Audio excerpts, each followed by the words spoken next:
Con los ponentes de la mesa. Ahora damos la voz a Ismael Sánchez, como decíamos al principio, diputado del Parlamento andaluz y miembro también de esas delegaciones que estuvieron de observadores internacionales en Nicaragua en las últimas elecciones regionales. Pasamos con Ismael. Muchas gracias, David. Buenas tardes. Agradecer al Partido Comunista del País Valenciano, a Vicente, a David, a los compañeros y compañeras, camaradas del Comité Central la invitación. Para mí es un verdadero honor poder participar en este evento. Agradeceros a vosotras la asistencia y también a las personas que nos siguen por el streaming desde sus casas. Me parece un absoluto acierto que en tiempos de guerra se organice un acto para hablar de los procesos de transformación de América Latina que buscan precisamente lo contrario, la paz. Paz que en estos momentos, camaradas, compañeras, compañeros, es vital para la especie humana. Paz que es vital para enfrentar los grandes retos de este mundo respecto a la pobreza, respecto a la lucha contra las desigualdades, respecto al combate de la injusticia. Y por eso me parece un acierto y saludo y felicito a las organizadoras de este evento. Parece contradictorio que muchos países de América Latina y el Caribe construyan procesos que buscan la paz mientras sufren, como decía David en su intervención, invasiones, mientras sufren injerencias, mientras sufren intervenciones, agresiones de todo tipo. Y desgraciadamente no es algo exclusivo que afecta exclusivamente a los países de América Latina. Más de 2.000 millones de personas, repito la cifra, 2.000 millones de personas viven en países en este mundo que sufren algún tipo de agresiones por parte del imperio. Ejemplo acabado lo tenemos, lo comentaba Enrique en su intervención, lo comentaba David también, en las brutales agresiones del genocida bloqueo económico, financiero, comercial y político contra Cuba, que la Revolución Socialista responde con vacunas solidarias, que la Revolución Socialista responde con brigadas médicas, con brigadas de maestros. Recordemos el programa de alfabetización Yo Sí Puedo, que ha sacado de las tinieblas del analfabetismo a millones de personas en todo el mundo. Agresiones que sufren día a día nuestros hermanos y hermanas venezolanas, bolivianos, en definitiva cualquier país que quiera defender su soberanía frente a un capitalismo salvaje. Y lo vemos también desgraciadamente en otros países del mundo, y no me puedo resistir a condenar la agresión última sufrida por el presidente Sánchez a nuestros hermanos y hermanas del pueblo saharaui. Una posición unilateral, una posición que no es una posición de gobierno porque no se ha debatido ni discutido en ningún Consejo de Ministros. Una posición que mucho menos una posición de Estado. Y que el presidente Sánchez entiendo que no sabe las consecuencias de la postura que ha tomado. Porque nuestros hermanos y hermanas saharauis de los territorios ocupados jamás van a aceptar la ciudadanía marroquí. Jamás morirán antes de aceptar ser ciudadanos de Marruecos. Porque nuestros hermanos y hermanas saharauis de los territorios liberados jamás van a ceder un centímetro de tierra a la fuerza ocupante genocida de Marruecos. Y porque nuestros hermanos y hermanas saharauis de los campamentos de refugiados jamás renegarán luchar por su futuro y por su independencia. Así que esperemos que el presidente Sánchez y su felón, el felón Álvarez, nuestro ministro de Exteriores, den marcha atrás en esta posición tan injusta. Porque estamos hablando de soberanía de los pueblos. Y un principio para la paz es la soberanía. Si no hay soberanía, camarada, no puede haber paz. Si no hay soberanía, lo que hay es dependencia, lo que hay es esclavitud, lo que hay es cadenas que impone alguien, en este caso el imperio. Y por tanto, luchar por la soberanía de los pueblos es a la vez, a mi entender, luchar también por la paz, como están haciendo nuestros hermanos y hermanas en América Latina. Eso es lo que están haciendo muchos países, y entre ellos Nicaragua, que es el país, el proceso revolucionario en el que voy a centrar mi intervención tal y como me han solicitado los organizadores. Nicaragua, tierra de Sandino, que estaba, como ustedes saben, humillada, que estaba oprimida, que estaba esclavizada por los Estados Unidos de América a través de la tiranía somocista, y que la revolución sandinista logró poner fin a esa etapa negra y oscura en el año 1979. Ponen fin al terrorismo yanqui, una etapa negra que ha sido condenada incluso por el Tribunal de la Haya, y por cierto Estados Unidos a día de hoy nunca ha asumido ninguna responsabilidad sobre esos delitos condenados por el Tribunal de la Haya. Pero pese a que la dictadura cae en el 79, como digo, Estados Unidos no cesa su intervencionismo. Miles de muertos desde el 79 hasta el año 1990. Nos encontramos un país roto de dolor, tanto es así que las familias revolucionarias como las familias contrarrevolucionarias en las elecciones del 90 fueron a votar con una pistola en la cabeza, en algunos casos casi literal, no una forma de hablar, y o se votaba contra el Frente Sandinista de Liberación Nacional o iban a continuar las agresiones, iban a continuar los asesinatos, iban a continuar la política del miedo y las amenazas. Un poco antes, en el año 84, se celebran elecciones pese al boicot de los Estados Unidos, y el apoyo del pueblo al Frente Sandinista es muy mayoritario, un apoyo muy claro. 3 años después, en el 87, se aprueba la Constitución, cuyas bases siguen estando vigentes a día de hoy. Pero volvemos a los 90, porque ese ambiente de terror hace que el Frente Sandinista pierda las elecciones. Muchas familias, como decía antes, familias revolucionarias, votan en contra del Frente con tal de que paren la masacre, y el Frente Sandinista lo acepta. Y así se da paso a un gobierno neoliberal. Luego vino otro gobierno neoliberal y luego vino otro gobierno, un tercer gobierno neoliberal. Fíjense, 3 legislaturas de gobierno neoliberal. Y al Frente Sandinista, en ninguno de esos 3 gobiernos neoliberales se le ocurre utilizar la fuerza y dar un golpe de Estado o organizar una sublevación.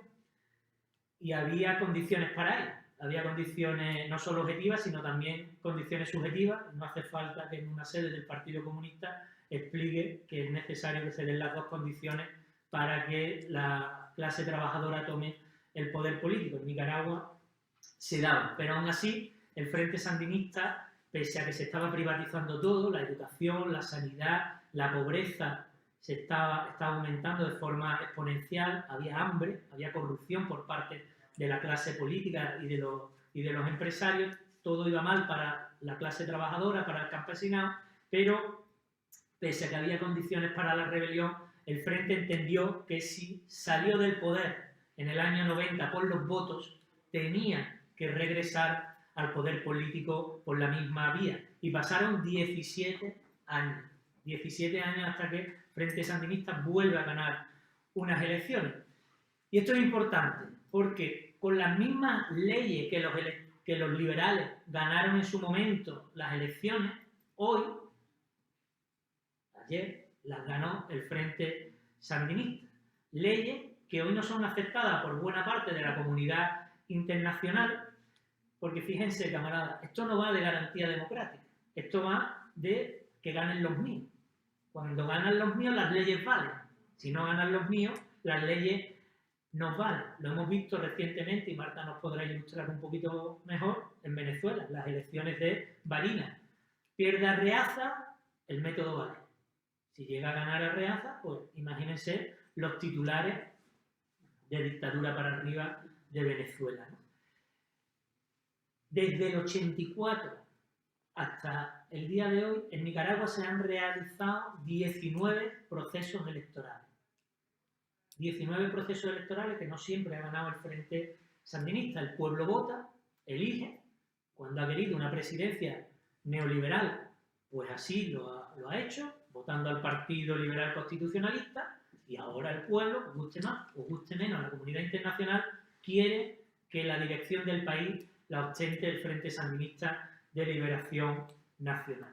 Esto es así desde el año 2007, donde el FSLN vuelve a ganar las elecciones y pues dirige el país.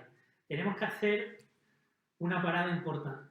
En el año 2018, desde el 2007 hasta el 2018, hubo 11 años de recuperación económica importante en el país, de recuperación de derechos, de estabilidad económica, de estabilidad política, de avances importantes en materia de educación. Y esta es la clave de la bóveda, esta es la clave para que el imperio, que entiende que ningún pueblo en América Latina ni en el mundo se va a desarrollar si no es bajo su control, porque puede ser además faro o ejemplo, como Cuba, de dignidad para otros pueblos, Estados Unidos eso no lo va a permitir. Y en 2018, y sabiendo que en Nicaragua era imposible organizar un golpe de Estado contando con el ejército, contando con la policía, esto era imposible en ese momento, y también lo es en este momento, Estados Unidos inyecta millones de dólares a empresarios corruptos y a supuestas organizaciones no gubernamentales. Incluso el clero pilla un buen pedazo de la tarta y se organiza una campaña de desestabilización para derrocar al gobierno legítimo de la República. No es algo nuevo tampoco, lo hemos visto también en Venezuela con la famosa guarimba. Paralelamente, igual que ha pasado en Venezuela, con Cuba, con Bolivia, se organiza una campaña internacional de descrédito a la que inmediatamente se suma toda la derecha mundial, todas las fuerzas colonialistas históricas, se juntan todos los gobiernos para meter más fuego, si cabe, en la calle en esos momentos pues, de incertidumbre, e incluso tendríamos que decir de terrorismo en algunos casos. Y esto viene también acompañado, pues como siempre, de una campaña brutal, una campaña enorme, informativa, o en este caso podríamos decir desinformativa. Y aquí hay que señalar el papel que juega en Nicaragua la Iglesia. La Iglesia actúa como si fuera una autoridad electa, como si tuviese derechos gubernamentales. Hasta donde yo sé, el pueblo no elige a los obispos, pero tampoco sabía que los obispos tenían la función, la posibilidad de dar ultimátum a gobiernos legítimos, ¿no? A gobiernos emanados de las urnas. Y esto es lo que pasa en Nicaragua. Le dan un ultimátum al presidente Ortega. La oligarquía eclesiástica, de la mano de la oligarquía financiera, a lo largo de la historia muchas veces hemos visto cómo son los mismos, con distinto color de sotana, intentan dar un golpe de Estado, ellos sin mancharse los zapatos, el golpe de Estado de camisas blancas que se le conoce, usando a personas que en algunos casos incluso tenían buenas intenciones o tenían legítimos intereses individuales, pero que desde luego se organizan de forma errónea para conseguir esos intereses.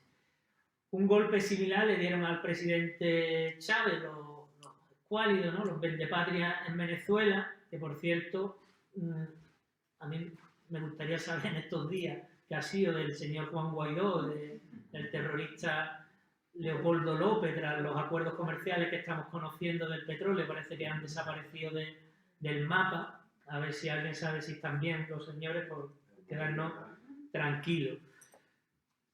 En Nicaragua el golpe fue duro, fue muy duro, bloqueó al país en un momento, como decía antes, de crecimiento económico, de unos importantes planes de desarrollo humano. Las consecuencias de este atentado antidemocrático fueron demoledoras. 298 víctimas mortales, 205 millones de dólares en pérdida del sector público, 231 millones de dólares en pérdida del sector turístico, 525 millones en pérdida en el sector del transporte, 7.000 millones de Córdoba de reducción del presupuesto general de la República y una pérdida, una supresión de casi 120.000 puestos de trabajo. Estas fueron las consecuencias de ese golpe. El golpe separa Estados Unidos con las potencias lacayas, con sus potencias seguidistas, pues imponen sanciones arbitrarias para que los avances sociales pues, no puedan continuar, para que los derechos conquistados por el pueblo pues, se paralicen. Hoy en día Nicaragua tiene una cierta estabilización política. Yo creo que esto es una buena noticia y quizás sea lo más importante a destacar. estabilización política, pero también una estabilización social y económica. En estos momentos se vive una etapa de recuperación, se vive, lo más importante, una etapa de reconciliación, pese a lo que nos digan los medios de comunicación europeos al servicio del imperio. Derechos como la sanidad o la educación están blindados en estos momentos para la población de Nicaragua, independientemente de a quién vote cada uno. Recientemente se han inaugurado 26 hospitales, hay otros tantos en fase de construcción. Nicaragua, y esto no se cuenta, es un ejemplo de autosuficiencia alimentaria. El 90% de los productos, de las necesidades del pueblo nicaragüense son cubiertas con producción nacional. Durante el confinamiento, en un modelo productivo bastante fuerte. En la pandemia en España pues demostramos que éramos un país absolutamente dependiente, que no éramos capaces de producir ni una triste mascarilla. En materia de energía, el país produce el 77% de la energía de forma sostenible a través de energías renovables. Cada vez es menor su dependencia de los combustibles fósiles y hoy el 99% de la población tiene acceso a la energía y las familias más necesitadas la reciben de forma subsidiada, como también el agua. Estas cosas no se cuentan de Nicaragua y yo creo que es importante que la sepamos. En la campaña de la vacunación contra la COVID-19, Nicaragua ha sido un ejemplo para toda Centroamérica. La propia Organización Mundial de la Salud y estudios de la Universidad de Harvard demostraron que Nicaragua, en las 2 primeras etapas de la pandemia, era uno de los 10 países más seguros del mundo, gracias a la solidaridad de Cuba, gracias a la solidaridad de Venezuela, gracias a la solidaridad de Rusia y gracias a la solidaridad de China. El país en estos momentos cuenta con la mejor red de carreteras de toda la pobreza y 14 puntos la pobreza extrema. En esta situación de crecimiento y de fortalecimiento y de nuevos derechos sociales, se celebran recientemente las elecciones presidenciales, el 7 de noviembre de 2021. Elecciones libres, pese a lo que cuentan los medios de comunicación. Llamados a las urnas 4,5 millones de habitantes. En Nicaragua votan los mayores de 16 años, no es como aquí. Se montan 3.106 puntos de votación para elegir a 90 diputados a la Asamblea Nacional y 20 diputados y diputadas al Parlacén, al Parlamento Centroamericano. Concurren 7 partidos políticos. Si hacemos la proporción, España 44, 45 millones de habitantes, número de partidos políticos, 7 partidos políticos, entre ellos el Partido Liberal Constitucionalista, recordad, un partido de gobierno, un partido que ha ganado elecciones, compite contra el Frente Sandinista, otro Frente Sandinista que por cierto es una alianza electoral, donde hay sandinistas y no sandinistas, donde también hay liberales en el Frente Sandinista, pero que entienden que el modelo, que el proyecto del Frente Sandinista es el óptimo, el que necesita ahora mismo la mayoría social del país. Junto a estos partidos pues está el Partido Camino Cristiano, un partido que se llama Yatama por su sigla, que es de Costa Caribe, Partido Alianza Liberal, Partido Alianza por la República, Partido Liberal Independiente. ¿Vale? Aquí nos decían que la oposición había sido excluida de las elecciones. Esto no es verdad. Ha habido elecciones y cada uno en el cuadrito que entendía. Los partidos se han podido presentar a las elecciones en Nicaragua y lo han hecho con toda la seguridad jurídica que contempla la ley electoral. Hay partidos, y eso es cierto, que han decidido no concurrir a las elecciones de forma legítima. El Partido Conservador, de forma unilateral, ha decidido no presentarse. Bueno, pues no se ha presentado. Hay partidos que han incumplido la ley electoral. Pero como aquí, por ejemplo, el Partido de Restauración Política. La candidatura fue cancelada porque modificaron los estatutos e intentaron crear una alianza electoral fuera de los plazos que establece por la ley. Pero eso, aquí pasa lo mismo. Si yo intento las elecciones, eso pasa en Nicaragua y pasa en cualquier democracia. Partido Político Ciudadanos por la Libertad fue excluido porque incumplió la ley. intentó que una de sus representantes obtuviera una cédula de identidad nicaragüense de forma irregular. Y eso no lo permite ni España, ni Francia, ni Portugal, ni ningún país. Si yo quiero obtener el DNI portugués para presentarme a las elecciones, oiga, o cumplo los requisitos, o si hago trampas, pues probablemente anulen la papeleta. Sin embargo, camarada, vio una campaña perfectamente diseñada para intentar desestabilizar al gobierno nicaragüense, deslegitimando en esta ocasión este importante proceso electoral. Y pongo solo un ejemplo, podría poner muchos ejemplos. En el mes de junio del año 21, una campaña brutal, la recordaréis todas, seguro, que nos alertaban, los medios de comunicación, era la noticia de todos los telediarios, nos alertaban que candidatos a las presidenciales estaban siendo detenidos. ¿Recordáis eso, no? Están en la cárcel los candidatos, los opositores a Ortega. Bueno, eso era junio del 21. Eso era absolutamente imposible, porque en esa fecha el calendario no contemplaba ni siquiera la prescripción de precandidatos. O sea, no podía haber candidatos en la cárcel, si es que no había todavía el registro de candidatura. El plazo para que los partidos pudieran presentar a sus candidatos y sus candidatas no se abría hasta el 28 de julio, es decir, al final del mes siguiente. Pero todo eso realmente daba igual, porque el guión ya estaba escrito, los actores pues eran los de siempre, el mensaje informativo ya estaba redactado a priori y daba igual cuál fuera la realidad. Había un laboratorio mediático al nivel del de Joseph Goebbels, el ministro de propaganda nazi, para construir fake news y lanzarla constantemente. E insisto en una idea que dije antes, pero creo que es importante que la retengamos. Las reglas democráticas, la normativa electoral es la misma que en procesos anteriores. Pero la comunidad internacional solo da reconocimiento si sirve para que ganen los suyos. Caso contrario, sacan a pasear la palabra dictadura. Y esto es lo que ha pasado en Nicaragua. Hoja de ruta, la misma de siempre. Hablamos de Nicaragua, pero podemos hablar de cualquier país de Latinoamérica que tenga un proceso revolucionario en estos momentos. 1. Derechos humanos. Vulneración de derechos humanos, violación de derechos humanos. 2. Presos políticos. Da igual, el que esté preso da igual el delito que haya cometido. Preso político. 3. Desde miles de kilómetros se llama a la abstención, a la no participación, al no reconocimiento del proceso electoral. Se haga lo mismo en Venezuela, ¿verdad, Marta? 4. No reconocimiento de los resultados electorales. Si ganan los otros, si ganan los míos, caso Barinas, todo es maravilloso, ¿vale? Y 5, y lo más preocupante, sanciones. Sanciones que al final, cuyas consecuencias no pagan los gobiernos, cuyas consecuencias pagan el pueblo.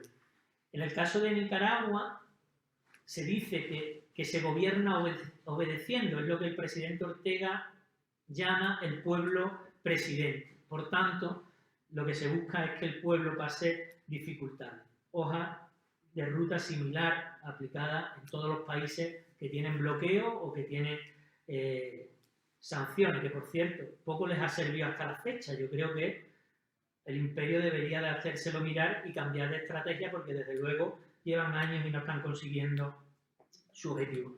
Pero pese a esta gran manipulación mediática, pese a esta campaña perfectamente orquestada, yo les puedo asegurar, ustedes me pueden creer o no, que las elecciones del 7 de noviembre se desarrollaron en un ambiente de paz y libertad. Yo recorrí varias provincias, Estelí, Managua, y no hubo ningún solo incidente y nosotros nos movíamos libremente, íbamos a los colegios electorales que queríamos, hablábamos con gente de las distintas candidaturas, con los interventores, con lo que nosotros llamamos interventores y apoderados, que allí tienen otra denominación, y con total libertad. Una participación por encima del 65%, que más la quisiéramos para cualquier proceso en España. Y un apoyo contundente al Frente Sandinista de Liberación Nacional, con el 75% de los apoyos. Entonces, más de 2 millones de votos. Esto supone pues, que el comandante Ortega, la compañera Rosario Murillo, pues han sido designados como presidente y vicepresidenta de la República de Nicaragua para los próximos 5 años, tal y como mandata la Constitución, por voluntad del pueblo. Este proceso, que tampoco se cuenta, este proceso contó con 230 acompañantes electorales internacionales. Luego, voy a explicar la diferencia entre observador internacional y acompañante. En Nicaragua no hay observadores internacionales, sino acompañantes electorales. Es decir, no hay una injerencia, podríamos decir, desde las personas que vamos, sino que acompañamos el proceso y luego se levanta pues una serie de recomendaciones, consideraciones, críticas o desconocimiento hacia los resultados electorales en el caso de que hayamos detectado pues fraude, ¿vale? Pero, como decía, se expresa en estas elecciones del 7 de noviembre del 21, se expresa una voluntad clara del pueblo, por mucha campaña internacional, por mucho que la Unión Europea, que Estados Unidos, que varios países del mundo alineados con los anteriores intenten decir lo contrario. La ciudadanía ha hablado, la soberanía del pueblo nicaragüense radica en su ciudadanía y el pueblo nicaragüense dice que no quiere injerencia, que no quiere agresión. En Nicaragua, mal que les pese a algunos, ha vencido una vez más el pueblo, el socialismo, al imperialismo. Y esto puede parecer un análisis simplista, pero respecto a Nicaragua, en estos momentos o se está con el Frente Sandinista o se está con el imperio. No hay otra alternativa. En estos momentos no hay otro escenario. Hace unos años, ya termino con esto, Julio Anguita, mi paisano, que seguro conoceréis, manifestó lo siguiente, dijo: mientras haya 2 trincheras, siempre estaré en la de Fidel. Y esta afirmación yo creo que nos puede servir para fijar una posición política respecto a cualquier proceso antiimperialista y en especial o particularmente respecto al proceso de Nicaragua, porque Nicaragua una vez más da una lección de dignidad al mundo, el pueblo está pidiendo respeto a su soberanía, el pueblo no quiere ser colonia ni patio trasero de nadie y yo creo que a la parte injerencista de la comunidad internacional lo que le toca es retomar la senda de la mediación, la vía del diálogo, respetando a un pueblo que ha decidido ser libre, a un pueblo que ha decidido ser soberano y vivir en paz. Y yo, mientras que haya 2 trincheras, como Anguita, siempre voy a estar en la de Fidel, en la de Chávez, en la de Daniel, en la de Evo, o ahora en la de Maduro, en la de Díaz-Canel, en la de Arce o en la de Petro. Muchas gracias.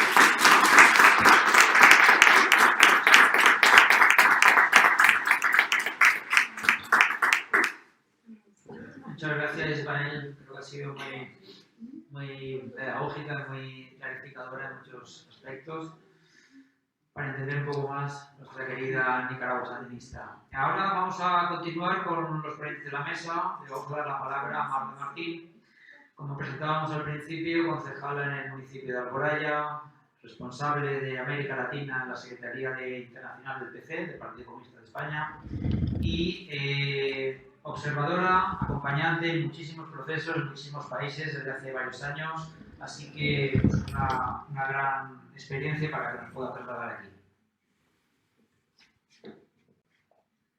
Bueno, muchas gracias.